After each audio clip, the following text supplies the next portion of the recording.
White Sox pitcher Liam Hendriks has revealed he's been diagnosed with non-Hodgkin's lymphoma, a cancer of the lymphatic system, and he begins his treatment today. So joining me now to talk about the cancer and what Hendriks will face during treatment is Dr. Scott Smith, the Chief of Hematology at Loyola University Medical Center. Doctor, thanks for being here. I know he has so many fans out there wondering, what is this cancer and how does it differ from typical cancers that we might see that are tumor-based, where you just remove the tumor?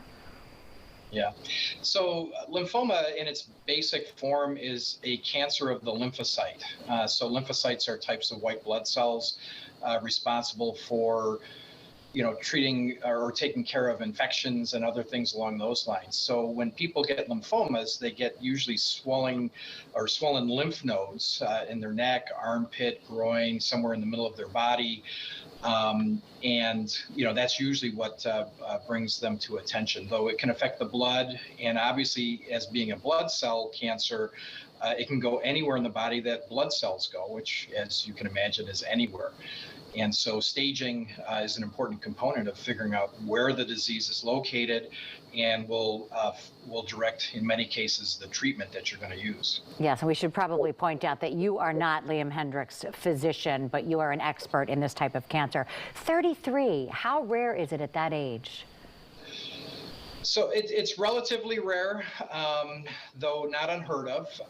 It is actually one of the more common types of cancers for young adults to get, though, to be honest, there's only about 80,000 cases of non-Hodgkin lymphoma in the U.S. every year, making it relatively rare. It seems like 80,000 is a large number, but put that in comparison with other types of cancers, I mean, it's very small by comparison. I think so many people want to know about the treatment and the prognosis and when we may see him back on the mound. For sure. So without knowing exactly his case based on his staging and the pathology subtype, it's very difficult for me to talk a lot about the treatment that he's going to have. But in general, for his age group, it typically involves chemotherapy. The prognosis in general for folks, a young, healthy professional athlete, the prognosis is going to be very good in general for these patients. When will he be back? I can't really tell you that. I suspect that pitchers and catchers would show up for spring training toward the end of February, or maybe mid-February. So if he's getting a full course of chemotherapy, he may not be making it back for early spring training.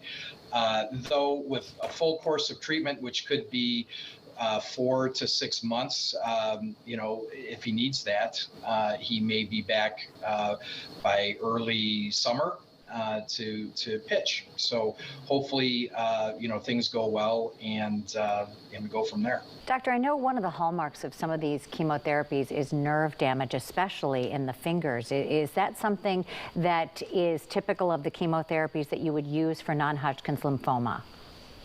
It can be, and it's especially worse for older patients and patients with underlying disorders like diabetes, or those that have had other types of prior treatments. But in his case, if this is his first go around, he may get some very mild neuropathy in his fingers or toes. But in general, it shouldn't be, hopefully, that debilitating. We hope not. Dr. Scott Smith, thank you so much for your insight. Thank you.